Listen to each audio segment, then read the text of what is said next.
There's a lot of triumphalism yesterday from the Biden administration about the killing of Ayman Al-Zawahiri. That was an attempt to cover for the fact that Ayman Al-Zawahiri was killed like in the middle of Kabul, which is the capital of Afghanistan, which until 5 minutes ago was controlled by American allied forces, and now, thanks to Joe Biden, is controlled by the Taliban. Not only was Zawahiri killed in the middle of Kabul, he was actually killed while standing on the balcony of a house that was apparently owned by a New York Times op-ed contributor. There's a guy named Sirajuddin Haqqani, who's the deputy leader of the Taliban. The house that al-Zawahiri was killed in was owned by Sirajuddin Haqqani, who's a member of the Haqqani network. These were supposed to be our friends and our allies, according to the Biden administration. They were going to help facilitate the fight against ISIS-K.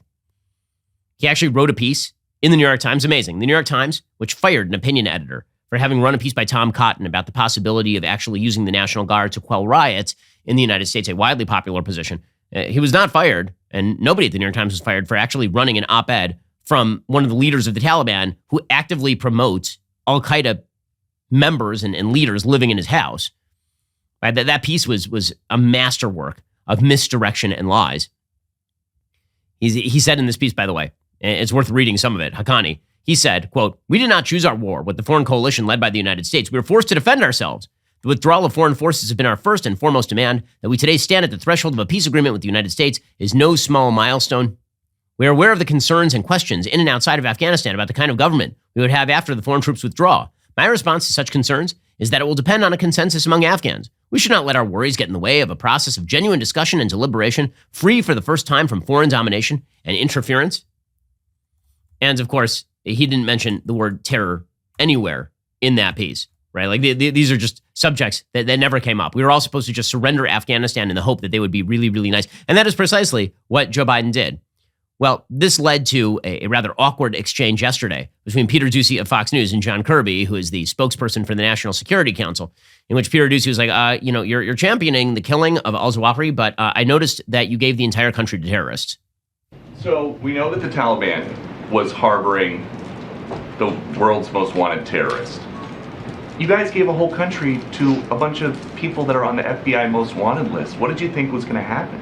I would take issue with the premise that we gave a whole country to terrorist groups. I mean, again, I'd encourage you to ask. Harboring the world's #1 terrorist. How is that not giving a country to a terrorist sympathizing group, if not giving them permission to have terrorists just sit on a balcony? The question, I mean, Peter, the way you asked that, it makes it sound like we owned Afghanistan a year ago. It wasn't our country. That's kind of awkward because we sort of did. I mean, with our military support, the Afghan allies were still holding Kabul, and then you did hand it over to the Taliban. But this administration did hand over the country to terrorists.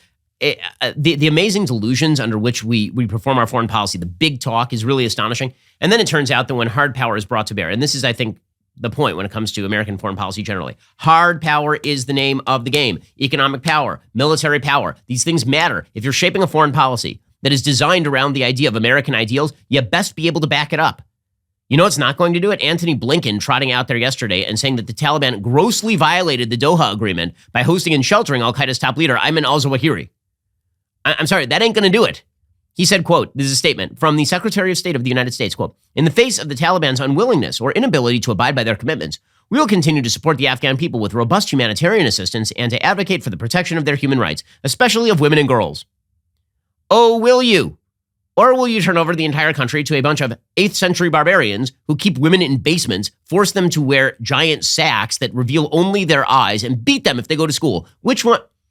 I feel like you're not being honest, Secretary of State Blinken. I feel like the Biden administration is not being honest. And the occasional drone killing of a high-ranking terrorist who's in the middle of a large country that the United States attacked in 2001 as a direct result of 9/11, I feel like that's a failure on your part. When people say that Afghanistan had no major impact on American foreign policy, Afghanistan had a massive impact on American foreign policy. America now has to reestablish its credibility in the world. It's done some of that in Ukraine. But the problem is that reestablishing credibility, this is something I think that people need to understand from both the domestic and a foreign policy perspective. Establishing credibility means you do what you say you are going to do. It does not mean that you make big promises and then you don't fulfill them. That doesn't establish credibility. You're better off making small promises you can fulfill than big promises that you cannot fulfill. Credibility is all about whether you're willing to back it up. In Afghanistan, we were not willing to back it up. When it comes to Ukraine, we're willing to back it up for only so long. And we'd be better off, instead of saying this is a fight for democracy against autocracy, and that's what this is really all about, we'd be better off saying, listen, it's in America's national interest, which is good for the world, because we're the world's strongest economy, and we do stand for the spread of democracy where available and the spread of human rights where available. I add where available there because it's not always available. Otherwise, you end up in this weird box where you are having to move back and forth with the Saudis while simultaneously negotiating with the Iranians. And something Henry Kissinger has suggested before is that you have to be very realistic about the way that you approach foreign policy. And when you don't, you end up in rhetorical boxes of your own making, in which on the one hand, you're talking about preserving democracy in Ukraine while Vladimir Zelensky is firing all of the oversight officials in his own government, right? This is the point that Thomas Friedman is making. Or you could just say what's true. America has an interest. That interest is in stymieing Russia's ability to walk all over Eastern Europe. That interest is in denying Russia the ability to carve Ukraine in half and take all of its oil-rich resources. America's national interest should be enough for Americans, and I think most Americans believe that it is. But do not make promises that you are not willing to fulfill. That's exactly what happened over in Afghanistan. We're in a battle for the culture and for our values. Like and subscribe to help keep our videos on the front line of the fight and top of your feed.